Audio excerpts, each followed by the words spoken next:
Ladies and gents, what reaction this is? Nazi Occultism 2 Weird Science. European history by China Extra History.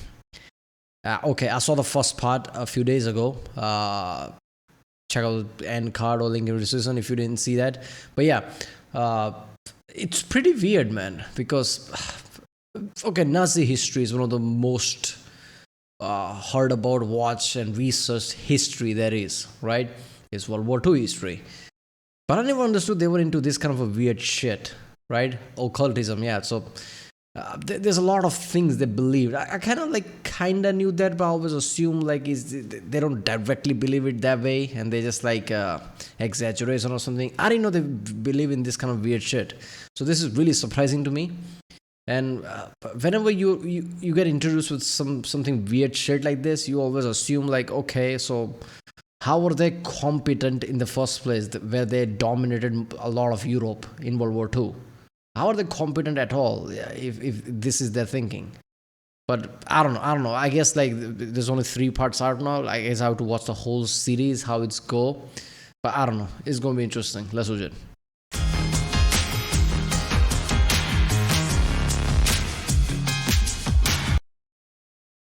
The university students gather in the plaza, shouting, laughing, singing, as the chest-high pile of books burn. A brass band plays. Each volume has been labeled un-German, degenerate, or counter to Nazi ideals. Leftist texts, Marxist texts, feminine texts, plays and poetry by Jewish people, books by pacifists or that portray war negatively like All Quiet on the Western Front. They even burn Helen Keller's books, because those argue for the humanity of the disabled. But they also burn scientific and medical texts. They throw Einstein and Freud on the bonfire, along with books by physician Magnus Hirschfeld, whose research library at his... That is insane to me, right? Germany doing that's just absolute insanity, right? Because regardless of what, you don't think of Germany that way, right? Before World War One, Germany was scientific hub of the planet, right? They were making advancement at that level, and then this shit happening, right? If you go back any time, you always see rising things, always book burning and science deniers and destroying science things. Even in Chinese communist revolution, shit like this was happening. It happens a lot of time, which is why does society always hell bent on destroying something that works?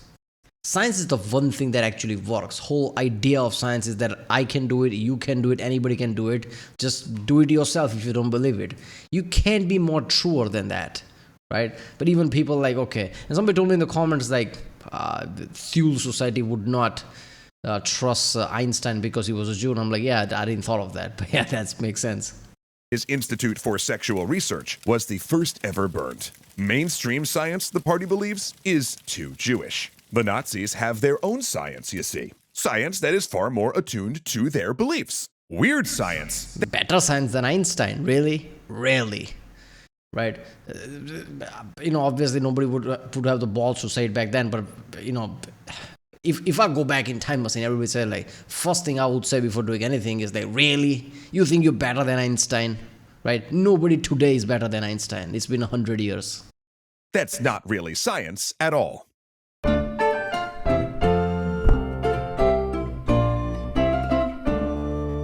Thanks so much to Brilliant for continuing to support the learning of, real science.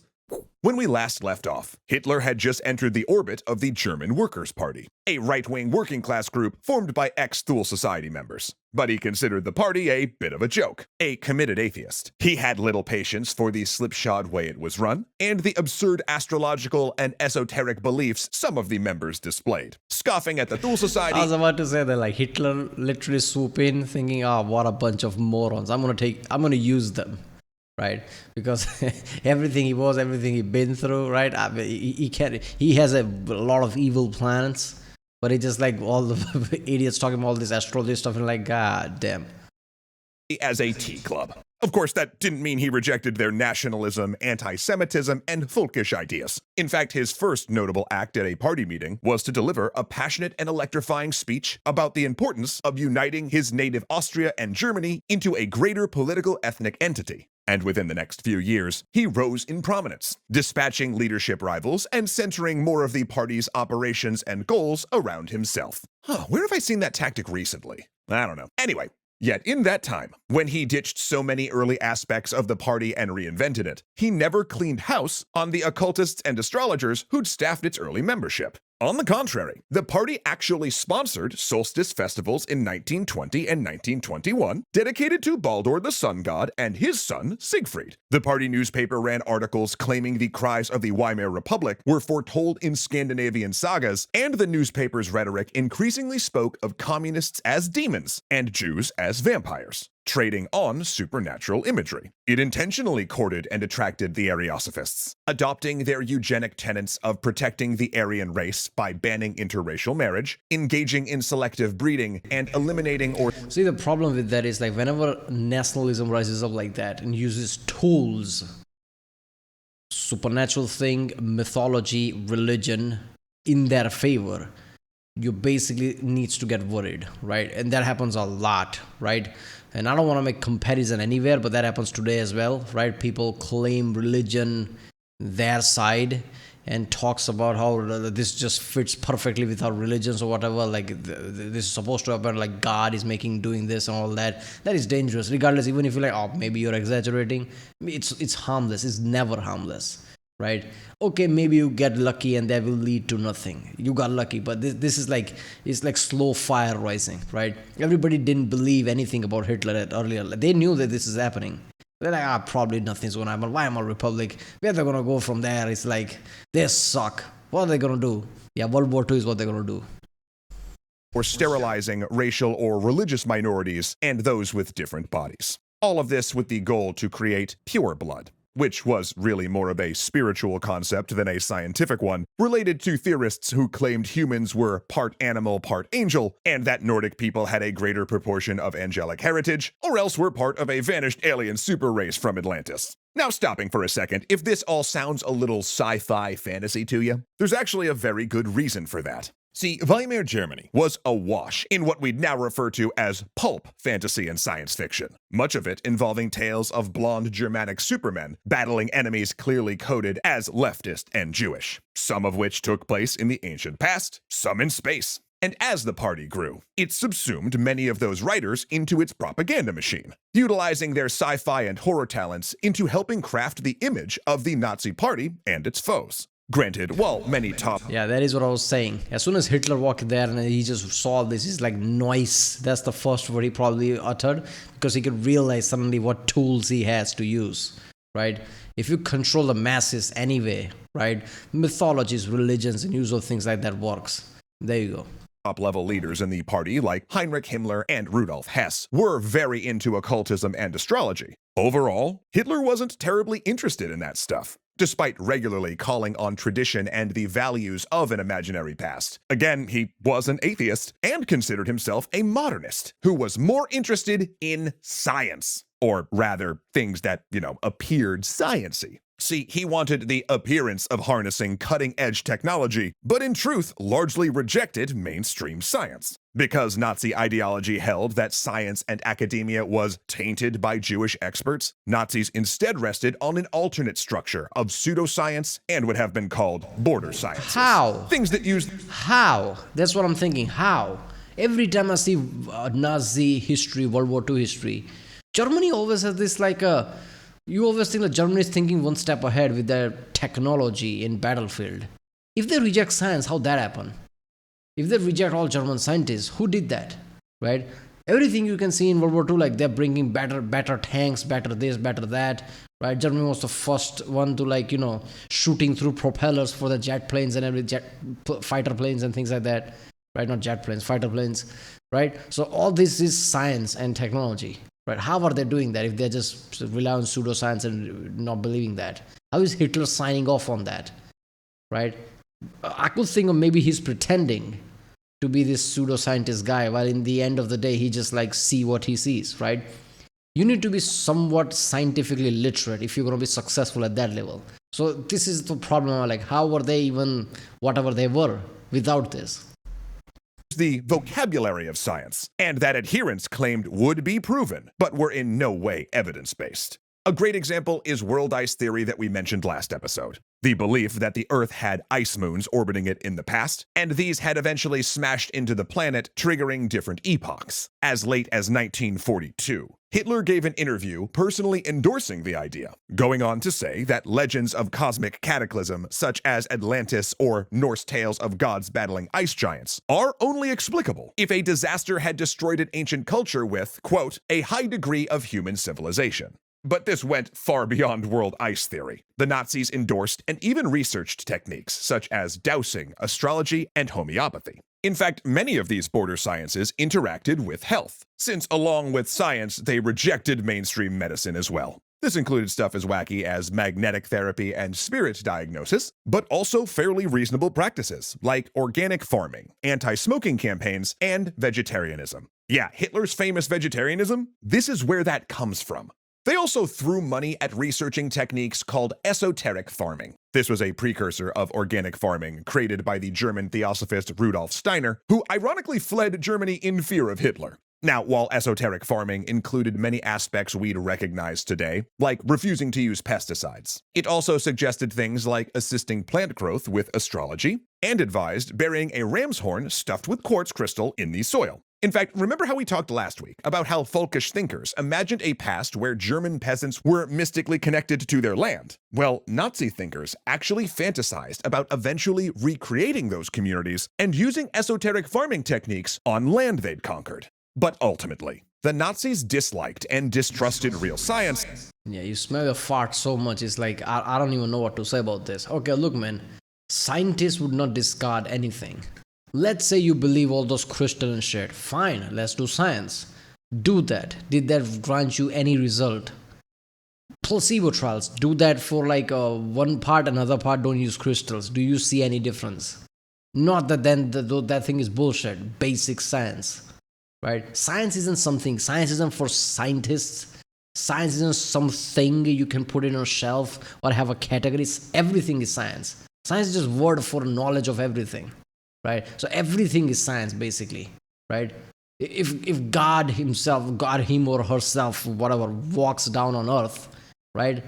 Scientists will try to study it and make a section about it, like God, science, right? So science is everything. Just do science, right? If you believe in your stuff, they didn't do that. So at that point, it's not really pseudo-science or any science at all. You're just doing shit, I guess, for whatever reason.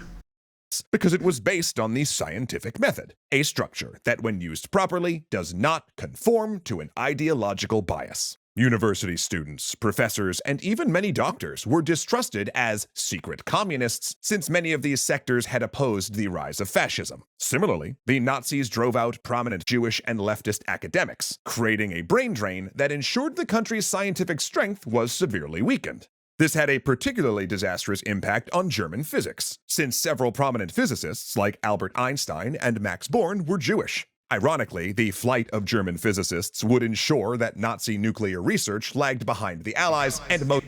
Yeah, Einstein is the main one, right? Let's create a structure of one of the most important scientists. I like Newton so much that I struggle, but let's be honest, Einstein would top of that, right? I would put Newton on top, but let's be honest, Einstein would literally be top of that. E equals mc square, relativity, this is too powerful, right?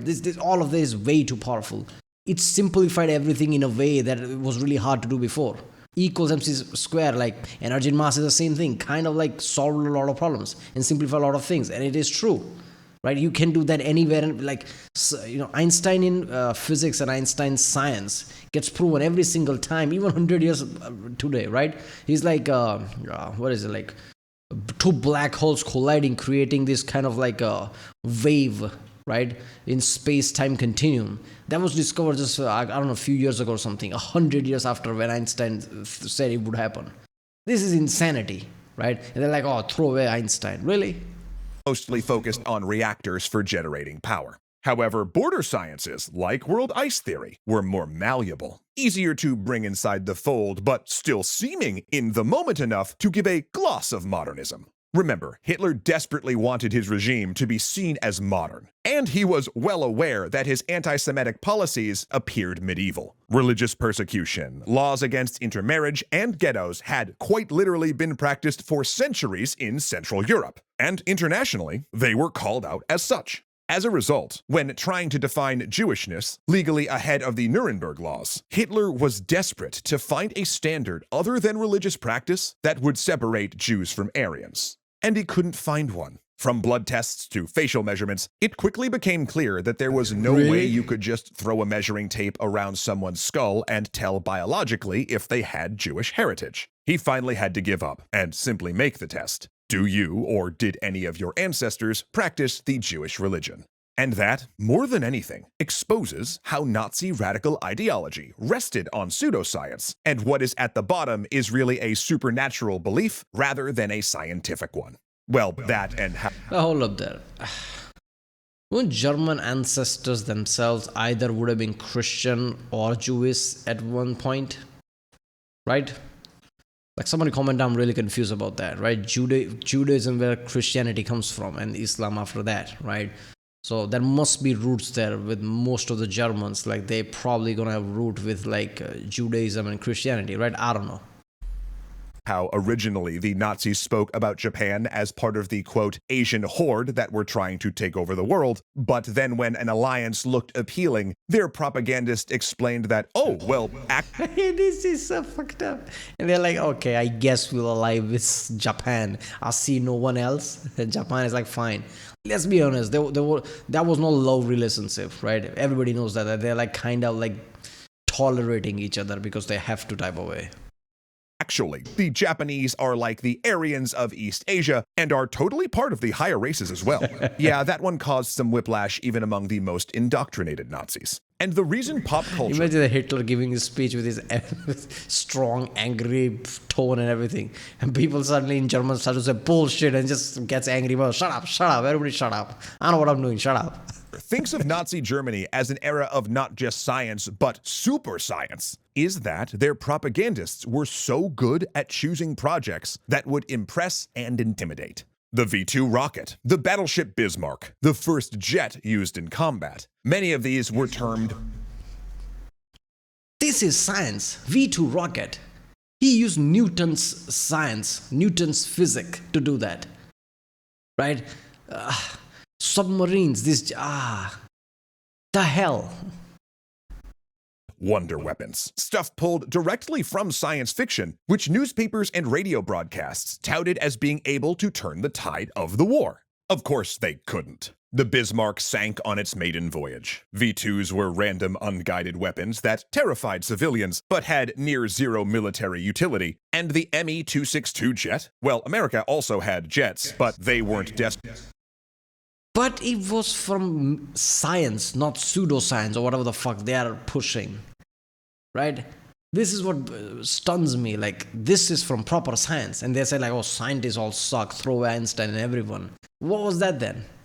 Desperate enough to risk them being downed and captured. The German miracle weapons, by contrast, really existed largely as a way to convince the German public that their government was capable of great things, selling the myth of scientific achievement while ignoring the fundamentals. Ultimately, that tendency toward grandiose claims substituting for actual reality would— Yeah, but V-2 rocket was kind of important. It was like, I'm pretty sure it was first ICBM, wasn't it?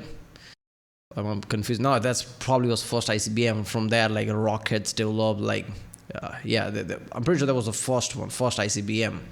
So V2s weren't any joke. Like in London and Britain was properly terrified, as they should be. Like it's a ballistic missile back then, terrifying. Everybody lived in like metro and things. But they used real science to do that, so that's hypocrisy at that point. Would arguably lose them the war, with Hitler getting high on his own supply, thinking that not only could he invade and occupy the Soviet Union, but simultaneously fight the United States as well. Everyone. However, in this venture, science was not the only thing the Nazis would turn against. Plus, it's not like weird science is a thing of the past, right? Today, we're still inundated with bad sources informed more by ideologies than the scientific method, which is why, personally, when I'm looking to learn something new about— Not really. I mean, if you have two brain cells, you would know what to look for. right? I mean, yeah, you're like inundated with all the stupid Facebook posts, this and that, and like fake news is here and there, or you just call fake news with what you don't agree with. But if you have two brain cells, you can see what science is and what's not, right? Yeah, well, go to brilliant.org/extra history and support this channel. I don't get it, right? I mean, V2, that's what I was talking about, V2 rocket and submarines and all that. Like, this is some advanced shit back then, right? That other people didn't have. They had at the same time. Oh, like, I genuinely didn't know that about science. Like, I always assumed, like, Hitler and Nazis being, atheist and like all that basically. They actually loved science or something. I didn't know they hated science and tried to pursue pseudo-science. Why? Just because Einstein was Jewish or something? Because Einstein was a pretty big deal. And things revolved around him a lot back then. So I guess they just wanted to distance from that, I'm guessing. I don't know. Right, but there was Nazi Occultism 2, Weird Science. Watch an extra history. If you like my channel, subscribe, and I'll see you next time.